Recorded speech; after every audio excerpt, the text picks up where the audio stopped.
Desperte com elas. Gislene Teixeira.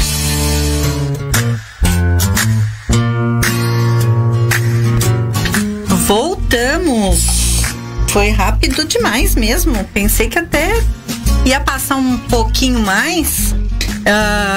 Muitíssimo rápido esse nosso intervalo. Estamos de volta agora. São 14 horas e 36 minutos e estamos no segundo bloco. Isso significa que se você perdeu o primeiro bloco, perdeu várias informações, não tem problema nenhum. É só você voltar depois, né? Agora que você chegou aqui, agora você segue por aqui mesmo e segue daqui pra frente. Depois você volta lá no seu... em algum momento que você queira, né? Porque as informações ficam gravadas, os programas ficam gravados, então você consegue acompanhar o programa em qualquer outro momento. A gente vai ter um mega feriadão aí, né? Que a gente vai poder assistir tudo e mais alguma coisa, maratonar tudo que a gente quiser, né? Maratonar séries, maratonar o programa Desperte com Elas, porque é claro que vocês não vão querer perder, né, um super programa desse. Então, fica tudo muito fácil. Volta, cada programa tem 2 horas de duração, e se você perdeu, tem quase 2 anos de programa aí gravado. Corre lá, tem gente muito boa que vocês vão gostar. E agora, vamos lá, porque ele já está ali a postos, estou vendo, já tirou o óculos, já abriu um sorrisão, né? Vamos lá falar com o doutor Alexander Bess ou Bess? Bess, tudo bom? Bess. Como é que você tá? Boa tarde, eu estou muito bem, obrigada. E você? Obrigado, Gi. Olha, parabéns aí pelo seu programa, pela sua competência. Vamos sempre com elas para frente. Eu sou um cara extremamente feminista. Eu acho que eu sempre penso em função da mulher. Toda a minha obra é voltada à mulher, então acho que isso é muito importante, né? Então parabéns aí pelo seu programa, parabéns aí pelo seu currículo, que eu também ouvi. Então, se eu puder contribuir, eu vou ficar muito feliz, como sempre, claro. Já está contribuindo. Aqui assim, ó, entrou, já está contribuindo. Muito obrigada por você ter aberto um espaço na sua agenda, porque a gente sabe que a agenda é corrida. E assim, na sua área, né? E na área médica, toda a área médica, na verdade, sempre foi. Mas hoje, né? Hoje, assim, há um ano, tá muito mais corrida a agenda de médico, psicólogo, enfim, por conta exatamente desse cenário que estamos vivendo, ou melhor, eu acho que sobrevivendo. E você conseguiu um espacinho aí na agenda, então eu agradeço muito. Para quem está acompanhando, Alexander Bess, ele é especialista, ele é psicólogo, especialista em relacionamentos pela Universidade de Miami. Tá pensando o quê? Programa Desperte com Elas tá ficando internacional, gente. Aqui a coisa já ultrapassou as fronteiras aí. Pensa que é só isso? Não. Ele é especialista em ansiedade e síndrome do pânico. Isso aí eu não gostei, não. O assunto é interessante, mas a gente quer ficar longe disso aí. Especialista em ansiedade e síndrome do pânico pela Universidade da Califórnia, a UCLA, famosa UCLA. E ele atua na profissão há mais de 20 anos. Já pensou quanta história, quantos casos, quanto tudo ele já pegou em 20 anos. Então seja muito bem-vindo. Eu tô cheia de perguntas aqui. Eu acho que você...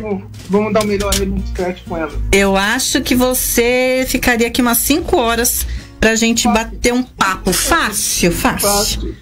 Então vamos lá. Na pandemia, eu teria prazer em conhecê-la pessoalmente. A gente dá uma entrevista daí mesmo. Com certeza, o convite já tá feito e aceito. Feito e aceito. Eu mesmo convido, eu já mesmo respondo. Vamos lá. Alexander, é o seguinte, eu fiz várias anotações aqui pra gente começar a bater um papo.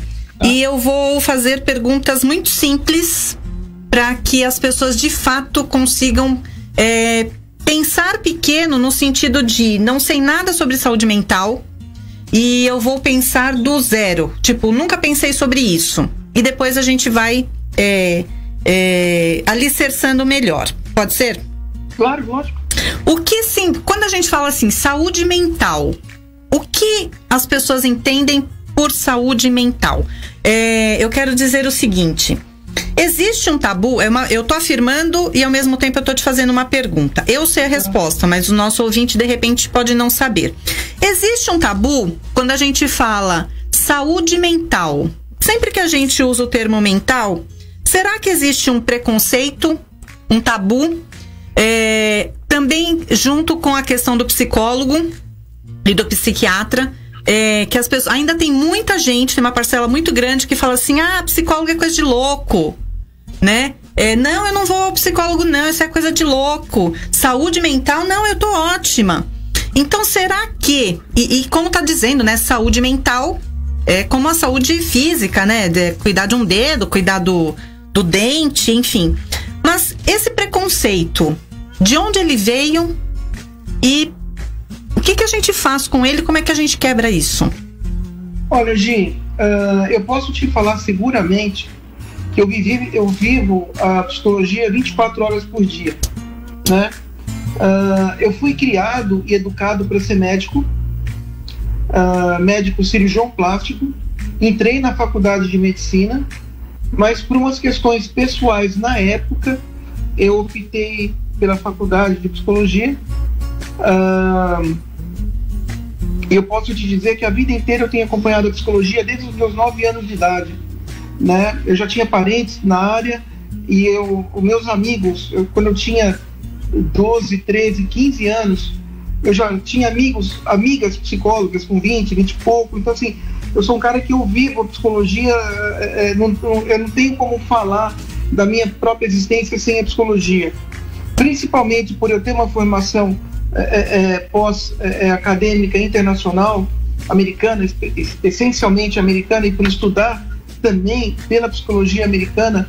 Eu posso te garantir que a diferença para o Brasil, para os Estados Unidos, é estratosférica. Então, sim, existe no Brasil um preconceito muito grande relacionado à psicologia, não só um preconceito popular em relação à saúde mental de uma certa maneira.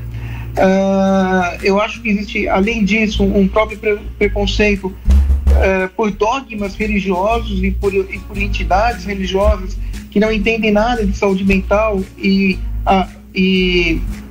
fazem da própria depressão, que é uma doença que mata. Em psicologia você tem algumas doenças que matam, a depressão é uma delas, né?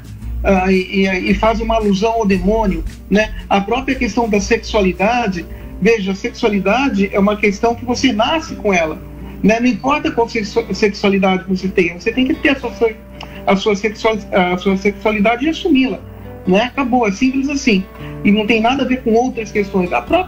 Muitos médicos também são contra a psicologia e não respeitam a psicologia. A psicologia é uma ciência, né? Não é um achado, é uma ciência que tem a sua soberania e não está abaixo de nenhuma outra entidade, seja ela médica, religiosa, alguma coisa assim.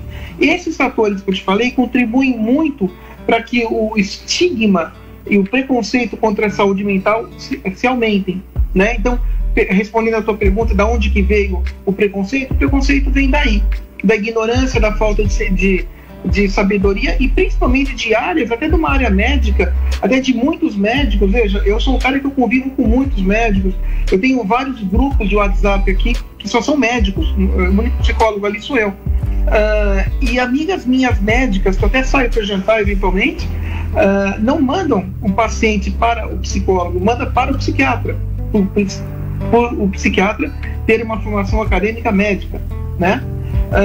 Então, veja, existe sim um preconceito muito grande em relação à saúde mental, que hoje está um pouco menor em relação aos anos 90. Eu estou na área há 23 anos, mas eu te falei, acompanhei a psicologia a minha vida inteira, então eu tenho vivido muito essa realidade. Mudou muito, mas eu acredito que tem muita coisa ainda para mudar, para as pessoas se conscientizarem o poder que tem uma psicoterapia, né? Seja ela psicanalítica, ou seja ela de qualquer outra abordagem que a pessoa escolher fazer. É muito importante, como as próprias consultas de psiquiatria também são essencialmente importantes. mesmo porque muitas vezes é importante somar, né? O psicólogo com o psiquiatra, porque na verdade são terapias paralelas, né? Uma é a terapia verdade, e o outro medicamentosa, muitas vezes, manual, né? Sim, tá certo o que você falou, desculpa, até te cortei um pouquinho. O manual que você segue é o mesmo. O CID-10, que é o Código Internacional de Doença para Psicologia e para Psiquiatria, são os mesmos. O psiquiatra, ele faz uma faculdade de medicina, ele vai ter 6 meses apenas de psicologia em algumas faculdades, não são todas que tem, tá? Então ele é completamente leigo, o médico é completamente leigo na saúde mental psicológica, ele não entende o esquema mental neurótico, ele não sabe como tratar, né? E o psiquiatra, ele faz a faculdade de medicina e depois ele vai fazer 2 anos de residência médica em psiquiatria. Quando ele se forma em psiquiatria, ele é apenas um psicofarmaco, ele não está habilitado a fazer a terapia que nós fazemos. Então ele vai ter que fazer mais 4, 5, 6 anos de algum curso em psicologia, geralmente uma psicanálise, para aí sim virar o quê? Um psicoterapeuta. Veja, a terminologia psicoterapeuta, a forma correta de usar é para os psiquiatras que têm habilitação em fazer psicoterapia. Senão ele só sabe prescrever a medicação e não sabe atender. Eu acho, na minha opinião, se você aqui me permitir falar, eu acho que é um erro muito grande da psicologia não poder medicar no Brasil. Apesar que você pode medicar algumas coisinhas. Mas eu entendo que, veja, por ser a mesma esfera, por ver a mesma instância, e por você ter 2 anos de disciplinas médicas na faculdade de psicologia, você ter genética, você ter biologia, você ter fisiologia geral, você ter uma série de práticas, você ter 1 ano de psiquiatria prática e 1 ano de psiquiatria clínica, você ter 1 ano de neurologia prática, 1 ano de neurologia clínica na faculdade de psicologia, mais 1 ano de psicofarmacologia. Quer dizer, o psicólogo tem todos os instrumentos mentais e intelectuais suficientemente para medicar, mas isso é uma questão aí de conselho e, enfim, que é uma coisa que eu faço uma crítica, porque muitos pacientes em consulta, eles precisam ser medicados, né? E muitos pacientes não querem ser medicados por outros profissionais, eles querem ser medicados pelo psicólogo ou a psicóloga que o atende, que é um direito do paciente. Então eu acho que isso é uma coisa que deveria ser revista, é uma coisa que eu sempre falei e sempre vou falar e sempre vou defender, é meu ponto de vista. Agora sim, são profissões paralelas. O psiquiatra ele é especializado em psicose e não em neurose, que é o que delimita ali a especialização do psicólogo. Muito bem. Bom, para quem tinha dúvida aí, né, e tinha esse preconceito, esse tabu muitas vezes, de ai meu Deus, eu vou procurar um psicólogo, eu não vou, isso é coisa de doido, não é? Pronto, você já teve assim uma mega aula, já entendeu tudo. Agora vamos pro próximo passo. Porque o objetivo, como eu sempre falo, e eu falei hoje já no começo do programa, o objetivo do Desperte com Elas, o nome já diz, é despertar, né? E é despertar para essas realidades tantas. No começo, eu de vez em quando eu falo isso aqui. No começo, quando o programa Desperte com Elas foi criado, ele era de manhã, era segunda-feira de manhã. E as pessoas falavam assim, é Desperte com Elas porque é de manhã, é despertar de acordar de manhã. Eu falava assim, pode ser também. Não é exatamente só isso. E aí, quando o programa passou para a tarde, né, como é agora, quarta tarde, aí teve gente que falou assim pra mim, agora vai mudar, não vai ser mais Desperte com Elas, porque agora é de tarde. Eu falei assim, não, esse despertar é de abrir horizontes e pensar. Então, tá aí, né, doutora Alexandre já deu uma super aula. Vamos lá pra próxima, que vai somar a essa questão que a gente já tá levantando aqui. Saúde mental é apenas ausência de doença mental? É um desequilíbrio mental? Ou as pessoas podem entender de outra forma? Não, de jeito nenhum. Não é só a questão da doença, é a questão do autoconhecimento, né?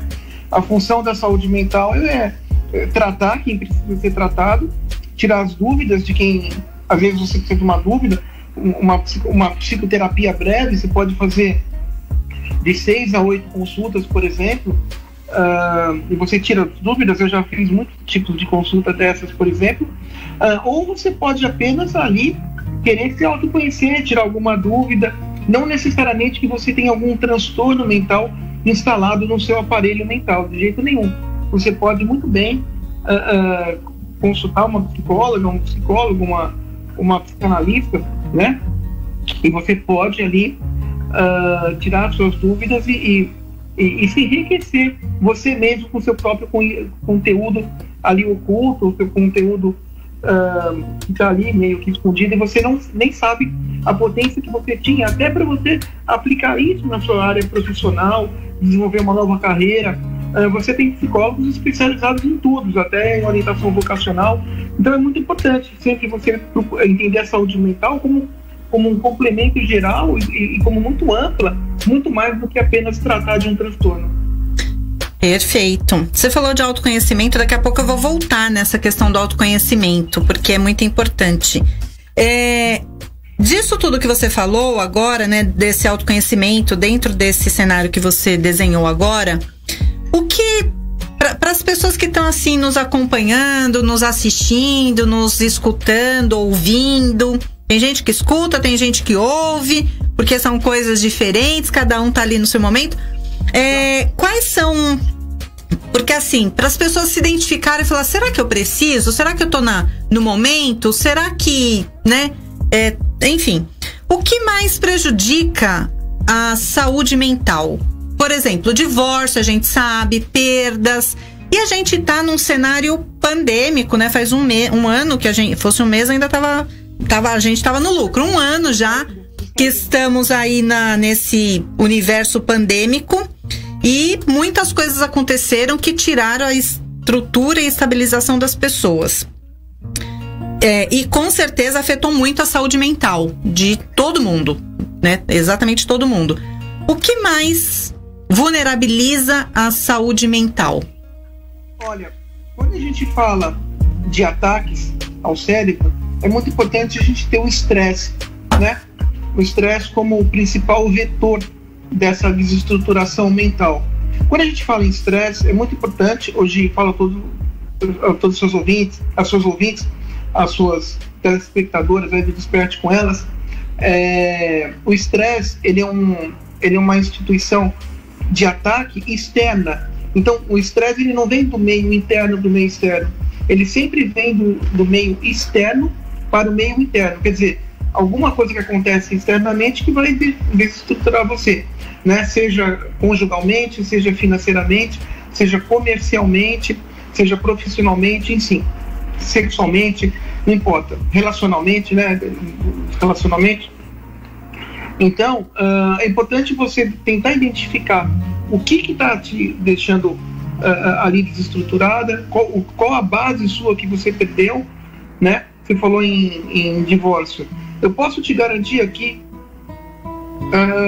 como especialista em relacionamentos, que a separação, tá? Exceto em casos de violência contra a mulher, se não houve um caso de violência, mas houve um desgaste, houve ali o término da paixão, houve uma série de outros fatores, é totalmente contraproducente. É um óbito em vida uma separação, mesmo quando ela é necessária. Então, causa um rombo, mas causa um rombo que é uma coisa assim absurda, né? Então, tratar de tudo isso é muito importante para você ter a consciência do que aconteceu, do que pode ainda acontecer com você, entender os porquês. Eu acho que entender o porquê é uma coisa que a psicologia traz muito, né? Então, saber administrar tudo isso e compreender os porquês, eu acho que é essencial para que essas desestruturas emocionais internas possam ter uma justificativa porque do externo que tanto afetou. Por que você se afeta mais que uma outra pessoa, né? Então falta o quê? Falta um pouco de fortaleza emocional, falta aprender a dizer um não, por exemplo, né? Especialmente para mulheres que sofrem de violência doméstica. Elas não querem denunciar, ou então tem pena do cara. Então, assim, tudo isso, entender o que a psicologia mostra a respeito disso, para que a vida da pessoa seja uma vida melhor. Lembrando que quando a gente fala em violência, é uma questão imutável. A violência é um caráter. O caráter agressivo é um caráter agressivo. O cara não vai mudar. Ele não muda. Não se muda caráter. Você muda opinião, gosto, estilo, né? Opinião, gosto, estilo, jeito, postura você muda. Agora, caráter você não muda. Se você é um psicopata, você vai ser um psicopata sempre. Se você é uma pessoa agressiva, você vai ser uma pessoa agressiva sempre. Na realidade, quando a gente fala em saúde mental, hoje existe apenas 3 classificações mentais, que é neurose, psicose e perversão. né? Todas elas podem absorver uma série de outras tipologias psicológicas, né? Como a agressividade, como a timidez, como uma série de outras coisas. Mas o que vai determinar justamente as atitudes da pessoa, o caráter da pessoa, é saber se ela é uma psicótica, se ela é uma neurótica, se ela é uma pessoa perversa, sexual. Isso é muito importante para entender o porquê das ações dessa pessoa na vida. Isso a psicologia traz muito à tona. Perfeito. Quero ainda continuar nesse ponto que você levantou da questão dos relacionamentos, até porque nesse um ano de... Eu também sou especialista em relacionamentos, né? Mas não psicóloga. Nesse um ano, a gente está vendo as estatísticas que os números aumentaram assustadoramente em várias áreas, vários campos. Então, aumentou todos os tipos de violências, né? Eu sempre friso que violências é no plural, porque antes da violência física vem a psicológica, vem a patrimonial, vem a moral, vem tantas outras. Então é um conjunto de violências e que muitas vezes a pessoa não se dá conta que está sofrendo estas violências, porque ela só entende como violência a física. E muitas vezes ela também não se dá conta de que vive um relacionamento abusivo, tóxico antes do abusivo, na verdade, e ela não se dá conta, ela só vai se dar conta quando, na verdade, a coisa já tomou um rumo sem volta, né? Um caminho sem volta. E a gente viu que as violências, elas aumentaram agora na pandemia, tanto para idosos, crianças, casos de pedofilia, todas as violências domésticas, e enfim, esse universo todo. E nos divórcios também aumentaram muito. O caso de divórcio e de separação, não necessariamente o divórcio oficializado, até por conta do momento que estamos, mas as separações, assim como chega para eu atender, no seu consultório também deve estar lotado de pessoas se separando nesse momento, tipo, o que eu faço? E a questão que eu quero que você fale um pouquinho pra gente, você falou que a separação é um óbito em vida, né? E então a gente tá falando de luto. Eu gostaria que você falasse um pouquinho mais sobre viver esse momento de luto mesmo de uma separação. Porque o luto na separação é um luto como um luto de você ter perdido uma pessoa mesmo que ela faleceu por uma doença, né? Então, e muitas vezes o que eu vejo é que as pessoas engatam um relacionamento no outro justamente porque ela tá naquele momento de dor e ela vai buscar uma outra pessoa para colocar no lugar. E ela não vive aquele processo de luto. Então eu gostaria que você falasse um pouquinho sobre isso. Olha, o processo de luto na cabeça das pessoas, seja um luto matrimonial e a pessoa está viva, mas você se separou, né? Isso é uma interpretação minha, eu que falo que a separação ela é um óbito em vida. Isso eu falei num simpósio em 2015, fui aplaudido de pé, eram 550 pessoas, alguma coisa assim. O processo de luto, ele demora na mente humana 9 meses para ser absorvido, para ser deglutido, para ser digerido. Então, nesses 9 meses é onde você, ao contrário, tá? Só que 9 meses ao contrário do processo de nascimento. Isso está bem claro em Freud. Então, na realidade, tudo aquilo que você puder segurar e ter a consciência máxima no luto, nesses próximos 9 meses, é importante, porque senão aí você vai adentrar em relacionamentos nocivos, adentrar em relacionamentos tóxicos, né? Que vão aumentar ainda mais ali o sofrimento da pessoa. E o grande problema, quando você tem um relacionamento tóxico e um relacionamento agressivo, você tem uma outra personalidade ali do outro lado. A mulher geralmente ela tem algum transtorno de carência ou algum transtorno de dependência que favorece isso na percepção inconsciente do agressor, né? Então, esse tipo de relação não tem que ter luto. A partir do momento que ela terminar, ela tem que estar feliz.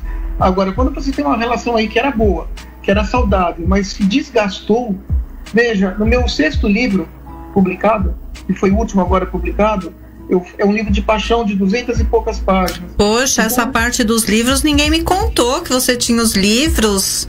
Obrigado. A gente pode falar mais sobre isso. mas eu estou terminando eu acabei o 7º, estou escrevendo o 8º e o 9º simultaneamente. Então, na realidade, hoje, posso chamar de Gi, né? Sim, claro. Claro, Alex, fica à vontade. Pela simpatia, claro, pela simpatia, pela naturalidade aí que você conduz o programa, já sou seu fã. Então, obrigada. Eu sou um cara muito natural, veja, eu fui educado assim. Eu não puxo o saco de ninguém, eu não bajulo ninguém, né? Claro que eu estou fazendo aqui meu papel profissional, mas mesmo dentro do papel profissional tem muitos programas que a gente vai e você se afeiçoa mesmo ao apresentador, à apresentadora, que é normal isso, né? Então, e é muito gostoso, porque eu estou aqui na mídia, alguma pessoa que está te assistindo, que está te escutando, uma pessoa só que eu afete positivamente, já estou feliz. Sim. Sabe? Eu acho que é esse o propósito. Então, a entrevista que eu vou dar para você, eu vou dar para a CNN americana, eu vou dar para a Fox, vou dar para a ABC, a NBC nos Estados Unidos, mas é a mesma coisa. Quer dizer, eu sempre vou dar o meu melhor, né? Porque esse é o meu interesse. Então, o problema dos relacionamentos, veja, no meu livro de paixão, eu faço uma distinção entre relacionamento social conjugal e relacionamento passional amoroso conjugal. Quando você casa por casar, você não tem o elemento da paixão, a relação já nasce acabada, e aí o fator cronológico vai encarregar de destruir essa relação, ocasionando o luto. Quando você casa com o elemento da paixão, e se você nutre, porque a paixão é um sentimento, e eu rebato veementemente o que muitas pessoas falavam no passado, que a paixão só dura de 6 meses a 2 anos, isso não procede. E eu vou te falar por que não procede, porque não se mede um sentimento cronologicamente. Não existe como você medir um sentimento cronologicamente. Isso aí, infelizmente, foi um grande erro colocado em muitas literaturas, até por muitos pensadores. E veja, é um erro muito grande, onde na realidade não procede, sabe? Então, todo sentimento tem que ser nutrido. A partir do momento que o sentimento acaba a nutrição, inclusive eu tenho um subcapítulo no livro onde eu falo nutrição conjugal, né? Então, a paixão, ela é um sentimento. A partir do momento que você manter esse sentimento vivo, ela dura a vida inteira. E a sensação de uma pessoa que está com uma pessoa há 30, 40, 50 anos é a mesma que estava no primeiro dia, sabe? Então, agora, as pessoas casam e querem que o casamento ande sozinho, isso não existe, né? Uma outra coisa que você falou também ali, que a pessoa termina um relacionamento e casa com outro, ou se engaja em outro, né? Imediatamente, eu chamei isso também de associação pretérita comparativa. É onde você tenta buscar na sua relação atual elementos que faltaram na relação anterior. Então, isso é muito complicado.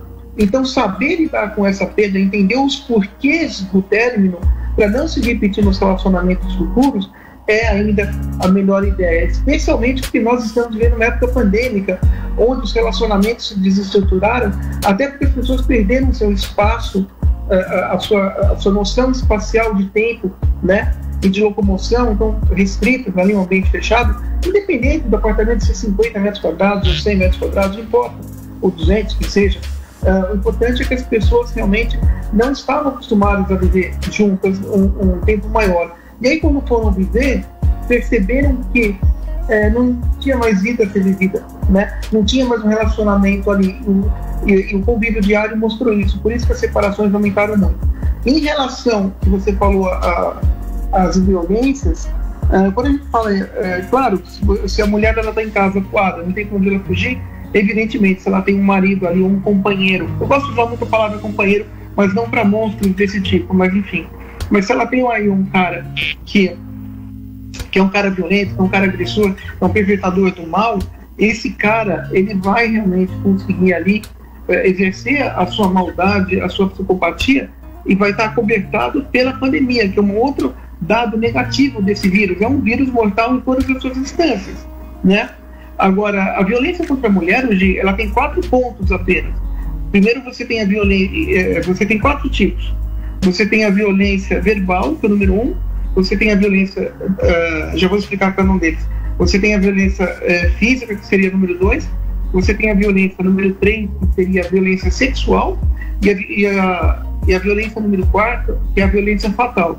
Elas não precisam ser necessariamente numa ordem crescente, e elas podem acontecer aleatoriamente. Quando a gente fala em violência verbal, que é a primeira, é sempre a humilhação, sempre a degradação moral da mulher em relação ao que ela faz, em relação ao que ela deixa de fazer.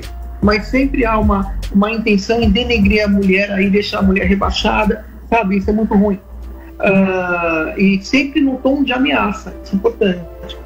Na violência número 2, é a violência dos hematomas.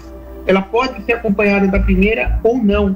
É onde a mulher vai realmente ali sofrer com o ato físico, que, na minha opinião, é o ato mais covarde que existe, né?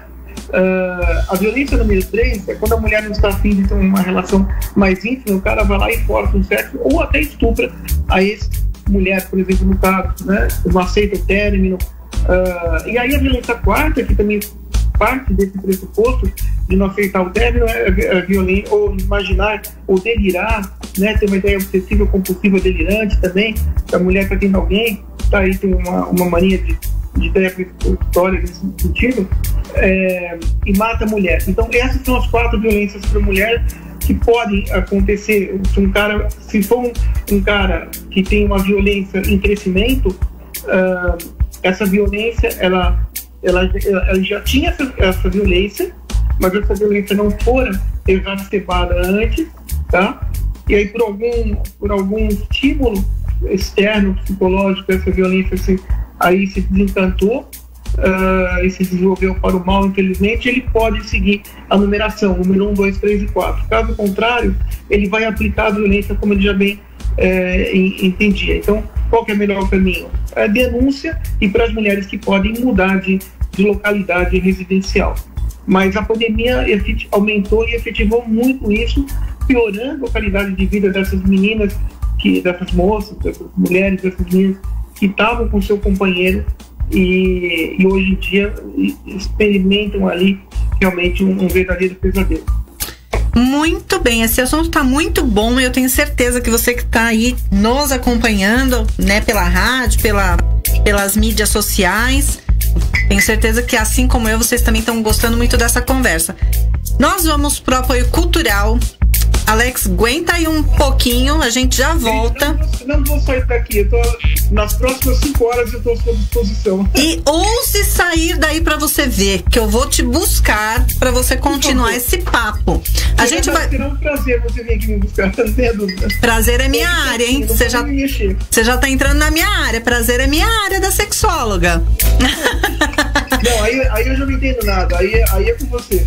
Então, a gente vai pro apoio cultural e a gente volta já. É rapidinho, aguenta aí. Desperte com Elas, um canal que chegou para te conectar, provocar, te ouvir e sintonizar para o mundo numa frequência cheia de atitude, irreverência, charme e poder. Desperte com Elas. Voltamos, estamos no ar com o 3º bloco do programa Desperte com Elas. Agora são 15 horas e 14 minutos. Se você chegou agora, já te aviso que você perdeu tanta coisa boa que você não faz nem ideia.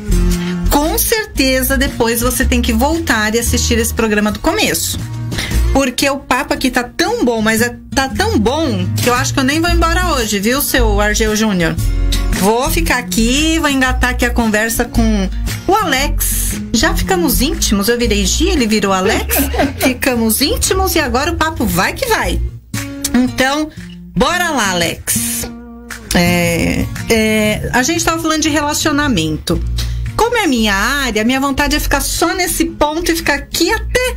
E você falou no congresso, o óbito em vida, que isso é uma frase sua, de sua autoria, que você foi aplaudido de pé. Sinto muito em me informar, mas eu já anotei e eu vou usar isso nos meus atendimentos. À vontade, por favor.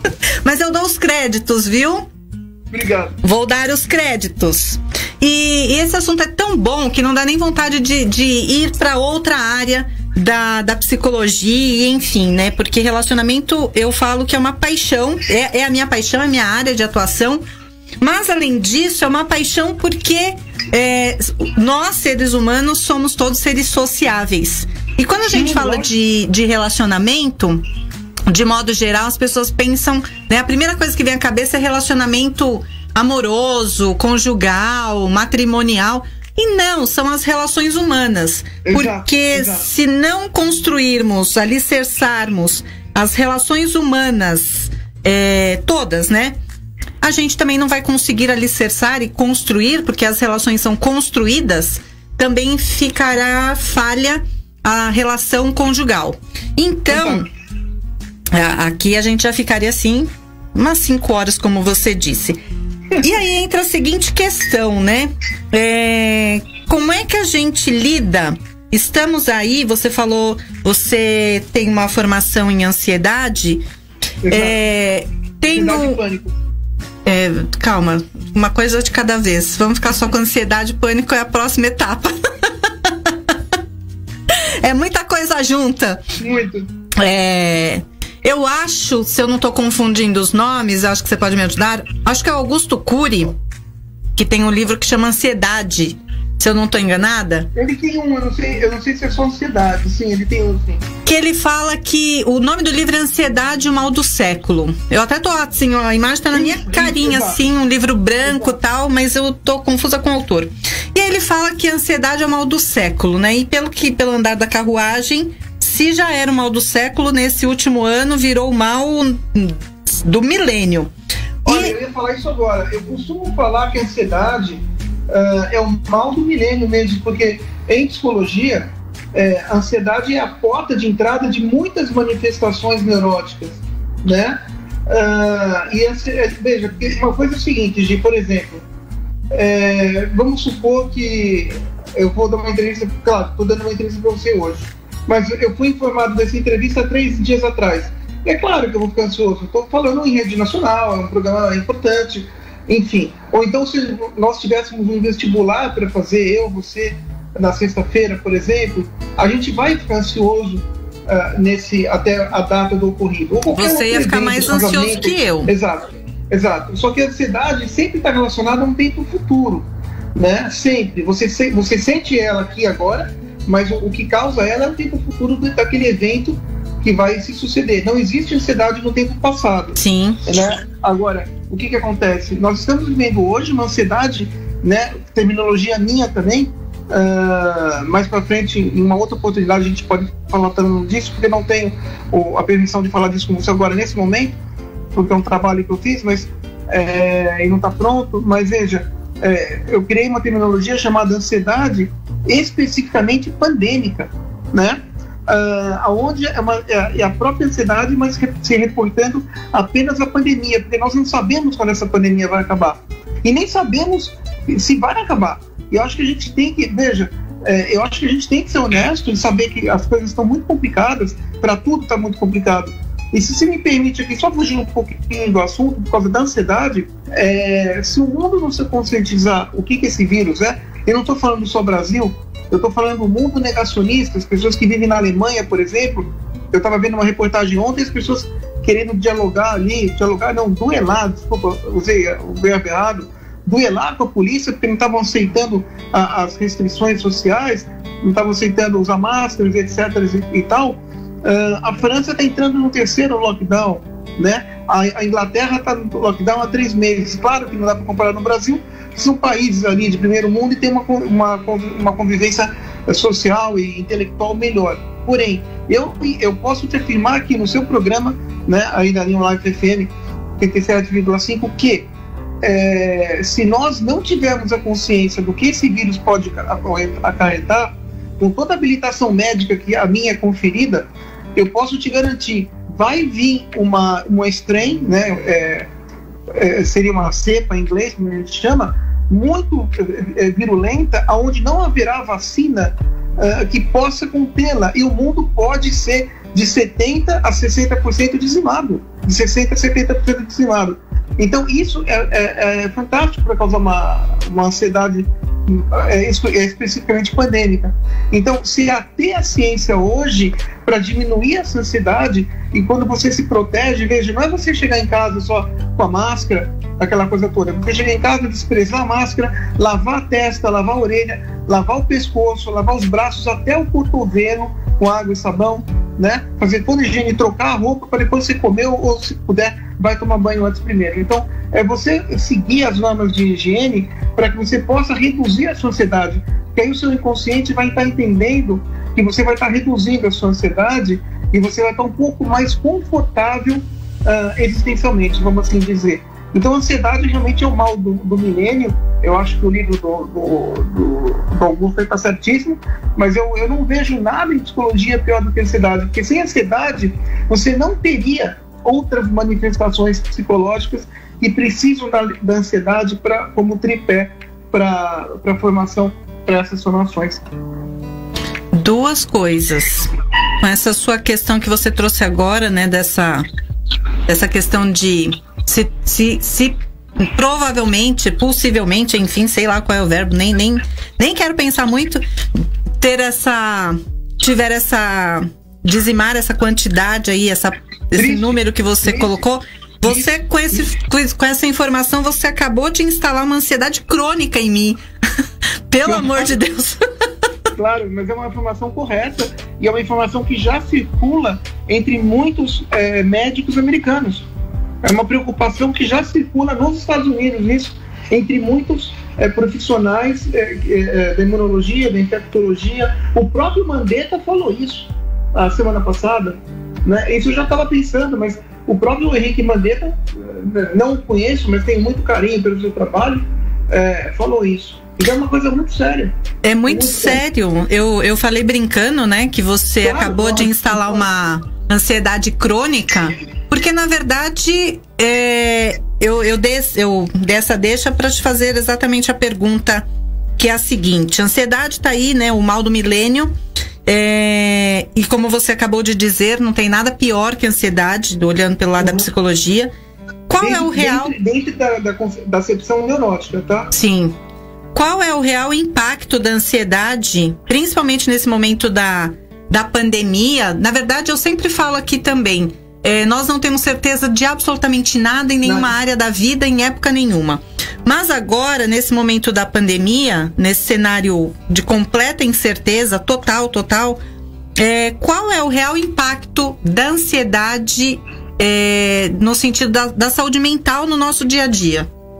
Olha, Gi, eu acho que o pior impacto de todos os inúmeros que a ansiedade pode acarretar, eu acho que um desenvolvimento mais fragmentado que eu quero dizer no sentido de absorver o aparelho mental mais amplamente, seria realmente a síndrome do pânico, a síndrome do pânico pandêmica. Porque a síndrome do pânico, que é o que eu sou especialista, juntamente com a ansiedade, que foi a mesma especialização, a síndrome do pânico é uma doença 110% emocional. Ela não atende a nenhuma estrutura fisiátrica, morfológica, neurológica ou psiquiátrica, né? Como tantos médicos, assim, eu conversei com uma médica outro dia e a mulher imediatamente falou que a ansiedade era uma questão de amígdalas cerebrais, que era uma questão do aparelho neurológico, onde não é mesmo. Então a ansiedade, ela é uma questão emocional, a síndrome do pânico é a mesma questão, né? Então veja, o grande impacto é essa síndrome do pânico, porque existe uma associação muito tênue entre a síndrome do pânico e a Covid-19. Porque qual é o principal sintoma? Apesar que a Covid-19 por ser um vírus atmosférico, e já por ser um vírus atmosférico, já dialoga, infelizmente, diretamente com o pulmão. Agora, a síndrome do pânico, ela acarreta uma questão de respiração muito grande para quem tem síndrome do pânico e acha que pode ir para o hospital sem falta de ar, né? E esse é o primeiro aspecto negativo da síndrome do pânico. E o segundo seria o quê? A sensação iminente de morte, que é a pior sensação que você possa ter. É aquela sensação de você estar respirando aquele ar quente do deserto, você está sentindo um gosto metálico na boca, você perde a sua audição, a sua visão fica meio que nebulosa. Essa é a sensação de morte. E é isso que a síndrome do pânico acarreta, né? E eu acho que hoje a ansiedade pandêmica, ela traz isso. É você dialogar com a morte constantemente. E esse diálogo com a morte constantemente, onde não é o correto a ser feito, o correto é não pensar na morte, ele pode suscitar qualquer tipo de outra manifestação que você tinha, que não fora erradicada, mas que estava ali, você entende um pouco, né? Mas que estava ali no conteúdo latente, trazendo para o conteúdo manifesto. Quer dizer, ela estava ali escondida em alguma instância sua, em alguma artéria cerebral, em alguma veia mental, e ali no seu corpo escondido, essa manifestação ela veio, né, seja um transtorno obsessivo compulsivo, seja um transtorno delirante, seja qualquer outro transtorno mental que você tinha, em qualquer vertente que possa ser, e esse transtorno estava ali quieto.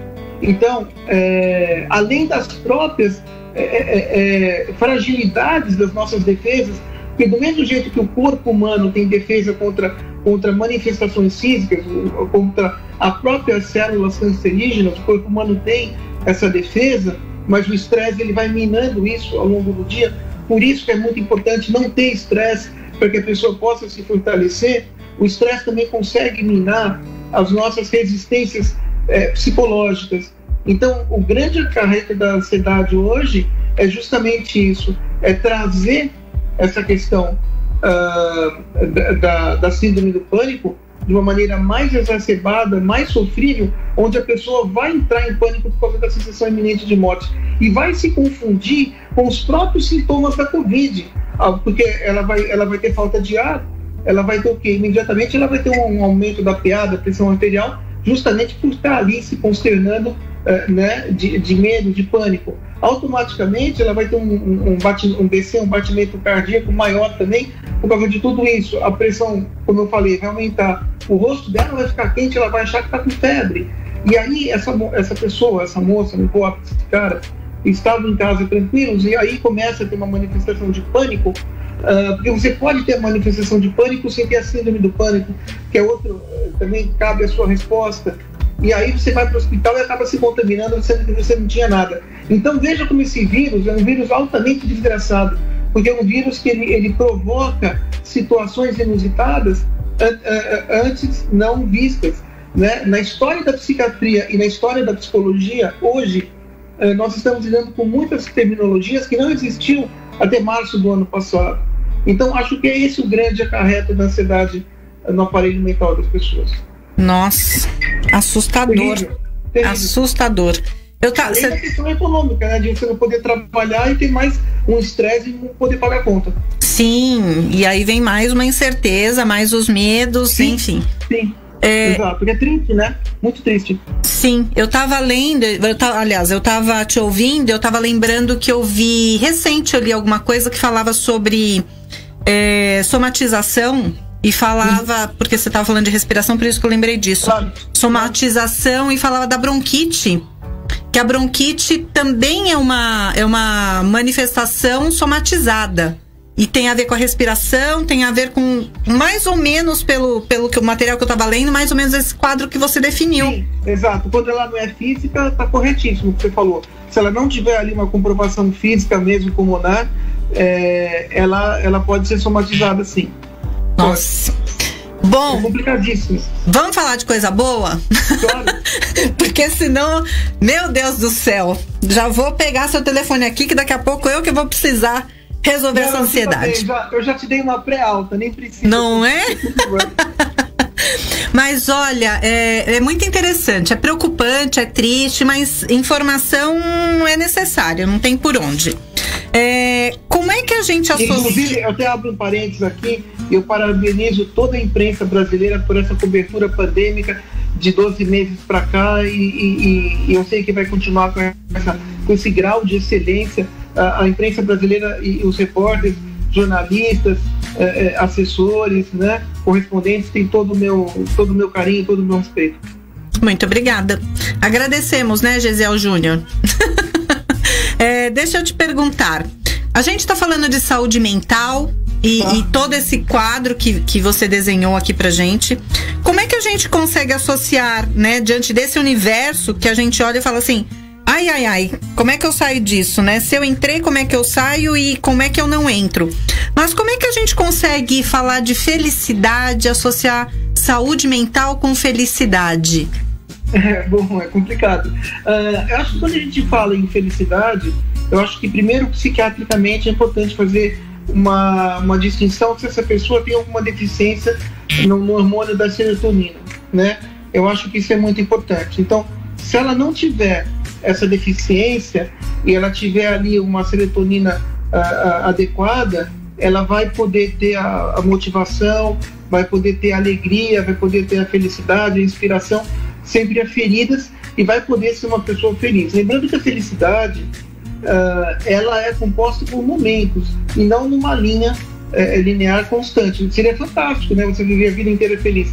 Mas, infelizmente, não. Então, quando esses momentos felizes se dão, Gi, eu acho que, eu falo aqui sobre o programa no Desperte com Elas, a todos os seus ouvintes, todos os seus telespectadores, eu acho que é aproveitar esses momentos quando eles se dão, né? Se você tiver ali uma questão, aí sim, se você tiver uma questão biológica, neurológica, que é diferente da ansiedade, porque a depressão é uma condição clínica, mental, morfológica, psiquiátrica, ou neuropsiquiátrica, aí é importante você procurar um profissional responsável para tomar as devidas medicações e melhorar esses índices hormonais, para que realmente os hormônios secretados ali, né, de dopamina, de serotonina, todos eles, da própria ocitocina, que possam ser regulados, e aí te dá mais o prazer de vida. Então, isso é o primeiro momento. O segundo momento é ver se você não tem ali, psicologicamente, diferente do quadro psiquiátrico, mas se você não tem ali psicologicamente um estresse constante externo que está impedindo você de ser feliz, né? Porque aí você não tem problema neuropsiquiátrico, você não tem problema neurohormonal, então você consegue ser feliz, mas você tem problema psicológico. E aí e como é que se dá o problema psicológico? Justamente e exclusivamente apenas através do estresse. O estresse é uma questão que vem do meio externo para o meio interno, e aí ele proíbe o seu desenvolvimento e a sua manifestação normal da ansiedade.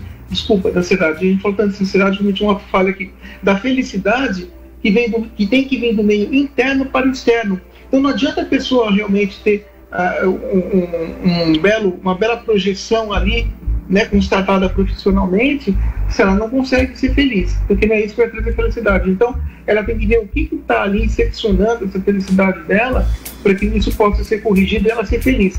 No momento, ser feliz dentro dessa pandemia vai exercer um exercício, né, vai necessitar de um exercício mental muito grande, para que a gente não tente se abater. E a primeira forma disso talvez seja não ficar grudado 24 horas nas notícias. Então, escolha um dia, uma hora do dia, para você ver as notícias. Por quê? Porque nos Estados Unidos houve um aumento de 60% dos casos de síndrome do pânico, justamente pandêmicos. 60% da população, né? De tanto ver notícia ao longo do dia, porque é aquilo que eu te falei, você não pensa na morte, mas essa pandemia te faz pensar na morte, aí você realmente despreza um pouco a felicidade. Então a felicidade, que é composta por momentos, ela precisa ser vivida, ela precisa ser saboreada, e essa pandemia nos tira isso também, né? Nos tira o prazer de ir num cinema com pipoca. Tem coisa mais simples do que isso, ou mais simples ainda, que é uma coisa que eu particularmente adoro, é chegar numa padaria de esquina, padaria qualquer, não estou nem falando de padaria famosa não, e você comer ali um pão com manteiga na chapa e um pingado com café com leite, que são duas coisas que eu amo, especialmente onde eu fazia muito meu trajeto São Paulo-Curitiba, por conta do consultório aqui em São Paulo e o consultório em Curitiba. Então eu parava muito em estrada e fazia isso entre uma parada e outra. Quer dizer, coisinhas simples do dia a dia que você não pode fazer mais, né? Então você não pode dar uma andada no parque, quer dizer, tudo aquilo de tudo. E na praia, tem coisa mais simples do que na praia e virou um pecado. Então tudo isso vai minando a felicidade. Saber dialogar com tudo isso e o porquê dessas proibições é muito importante para que a sua manifestação de felicidade e a sua descarga hormonal de serotonina não abaixe mais ainda. Perfeito. Nossa. Que pena que nosso horário já deu. Já? Nossa. Já.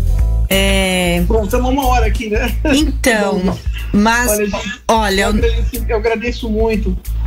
Depois um dia a gente marca, deixa passar essa época, a gente pode falar dos livros. Eu estou com uns projetos novos que vão sendo lançados em breve.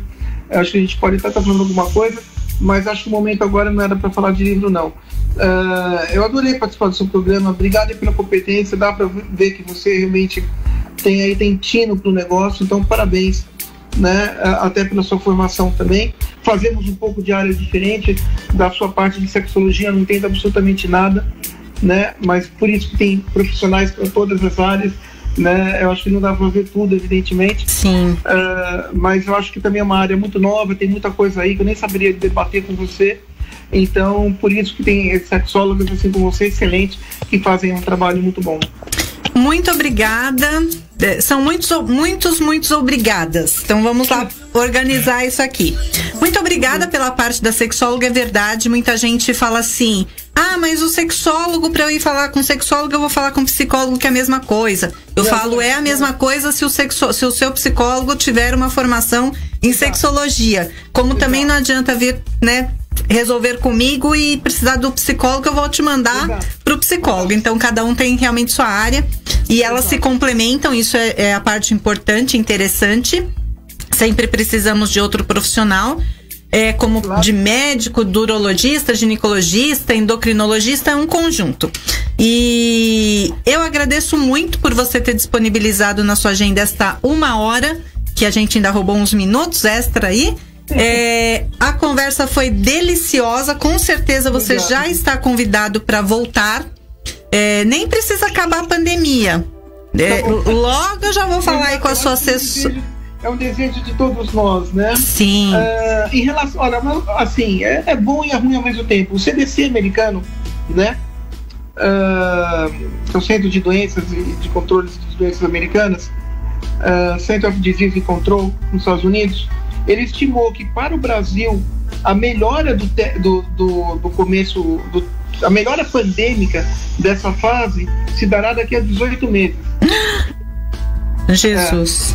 A informação aferidíssima que eu estou te trazendo. Então até lá a gente tem que tomar as vacinas para quem puder tomar. Eu juro que eu tentei tomar vacina semana passada 3 vezes e infelizmente eu não tenho, mesmo como médico, eu não tenho idade ainda, por incrível que pareça, eu não sou grupo de risco porque eu não trabalho no hospital, eu só faço particular, então eu sou autônomo e a clínica é minha mesmo, então eu não estou dentro daquelas pessoas da área da saúde, da área médica que podem tomar, mas eu estou um pouco longe ainda por causa da minha faixa etária. Claro, um menino. Obrigado. Então, na realidade, a gente tem que se cuidar mesmo com a vacina, porque veja, nós só estaremos imunizados a partir da 2ª dose, lá pela 3ª, 4ª semana depois da 2ª dose, tá?